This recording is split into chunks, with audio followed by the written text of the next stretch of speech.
साथियों हमारे साथ में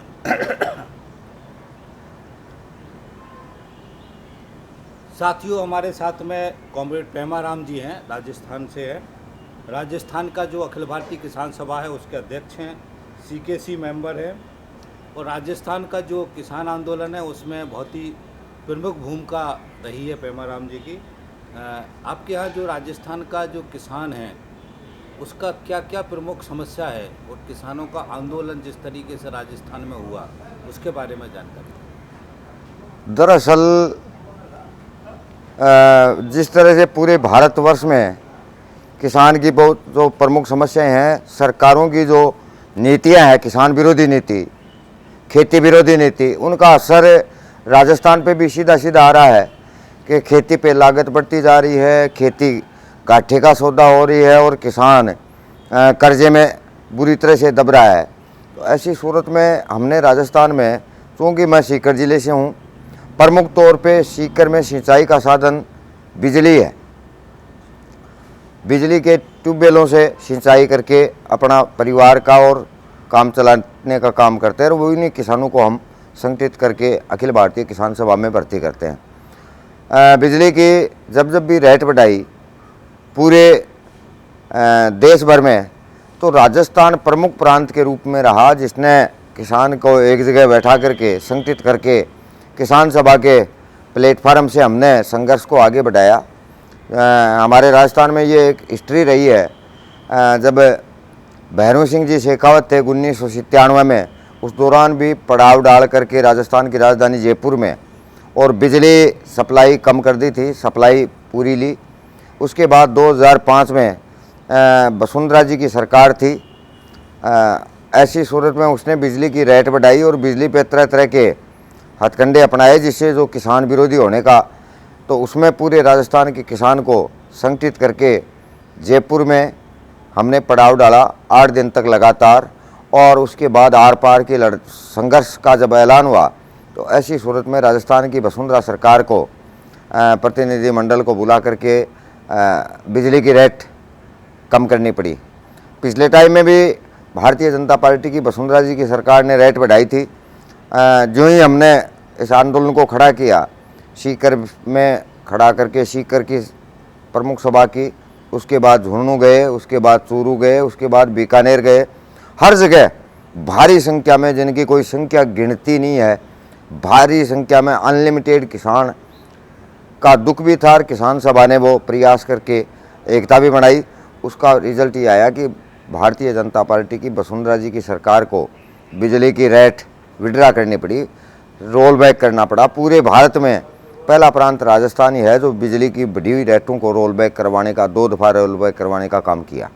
उसके बाद हमने प्रमुख तौर पे कर्जा माफ़ी, कर्जे में पूरा देश का किसान डूबता जा रहा है, राजस्थान भी उससे वंचित नहीं है, तो हमने कर्जा माफ़ी के लिए सीकर ज़िले में संगठित आंदोलन चलाने का काम किया। हमारे बाद में महाराष्ट्र में हुआ, लॉन्ग मार्च हुआ, तो हमने 13 दिन तक लगातार पड़ाव डाल करके उनका प्रमुख केंद्र सीकर रहा, लेकिन राजस्थान के बाकी जिला हेडक्वार्टरों पे भी अखिल भारतीय किसान सभा ने पड़ाव डाले।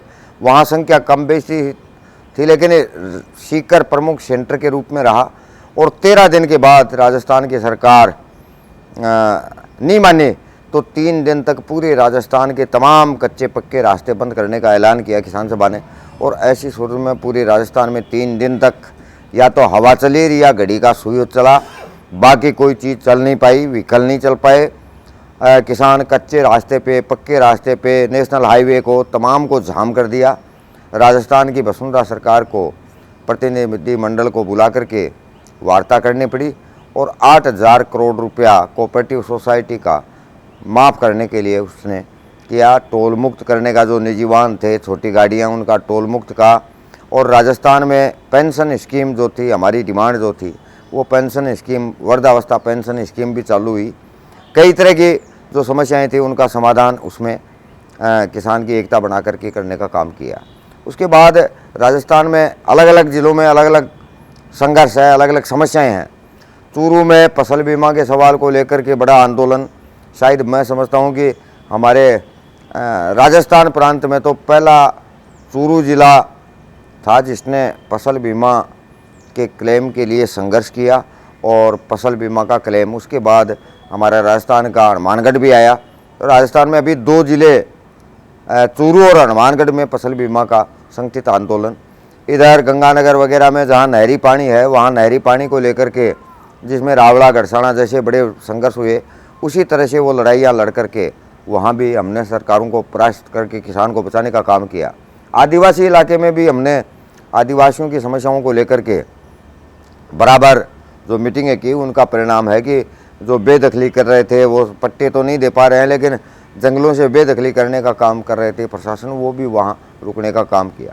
राजस्थान आज भी सरकारों की नीतियों का जो किसान विरोधी नीति है, जो जनता विरोधी नीति है, और उसी का परिणाम है कि जैसे महंगाई आकाश में जा रही है, जैसे बेरोजगारी सारा का सारा मोदी जी जब आए तो अकेले रेलवे में 22 लाख पोस्ट थी, 18 लाख कर्मचारी थे।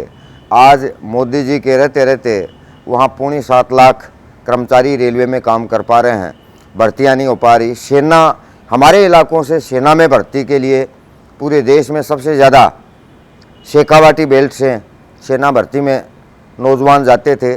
और आप किसी भी युद्ध को देख लो, चाइना वार को देख लो, पाकिस्तान वार देख लो या कारगिल युद्ध देख लो, भारत में सबसे ज़्यादा शहीदों की मूर्तियां लगी हुई है तो वो शेखावाटी इलाके में सबसे ज़्यादा कुर्बानियां देने वाला शेखावाटी इलाका है।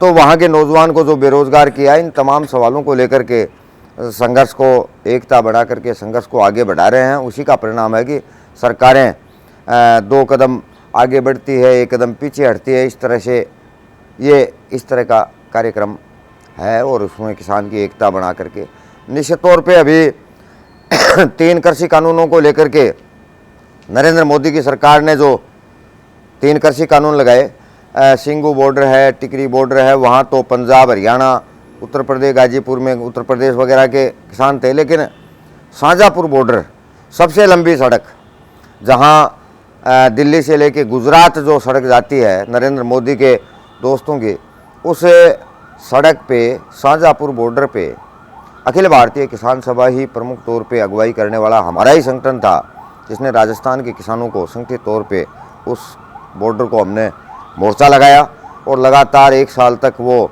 निश्चित तौर पे और मोर्चों की तुलना में यहाँ पे आंधी तूफान ज़्यादा आते, कभी उड़ते, परेशानियाँ झेलने के बाद भी किसानों ने 3 कृषि कानून में राजस्थान के किसान का भी उतना ही बड़ा योगदान है जितना अन्य प्रांतों के किसानों का।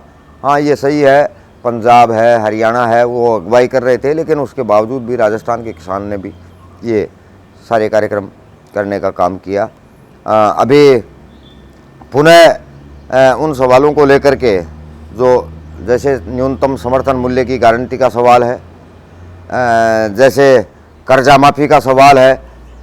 हमारे राजस्थान प्रांत में राहुल गांधी उस ज़माने में कांग्रेस के केंद्र के अध्यक्ष हुआ करते थे। राष्ट्रीय अध्यक्ष होने के नाते उसने घोषणा की कि अखिल भारतीय किसान सभा ने राजस्थान में लड़ाई लड़ करके 8,000 करोड़ रुपया माफ़ करवाया है।